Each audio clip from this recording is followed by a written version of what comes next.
ఒకరోజు ట్రైన్లో 20 ఏళ్ల కొడుకు తండ్రి ప్రయాణం చేస్తున్నారు.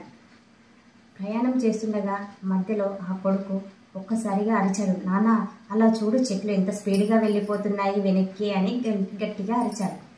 అప్పుడు ఆ ట్రైన్లో ఉన్న వాళ్ళంతా కూడా అతన్ని ఒక రకంగా చూశారు. మళ్ళీ అలాగే ప్రయాణం చేస్తుండగా మళ్ళీ కొంతసేపటికి, నాన్న చూడు చూడు ఎంత ఫాస్ట్గా వెళ్ళిపోతున్నాయి వెనక్కి అని మళ్ళీ గట్టిగా అరిచాడు. అప్పుడు కొంచెంసేపటి తర్వాత అందులో ఉన్న వాళ్ళంతా కూడా అతనిని ఒక రకంగా చూసి, మీ అబ్బాయిని ఎవరికైనా డాక్టర్కి చూపెట్టకపోయారు, ఎందుకు ఇలా పిచ్చిగా ప్రవర్తిస్తున్నాడు అని చెప్పి ఒక అతనే వచ్చి అన్నాడు.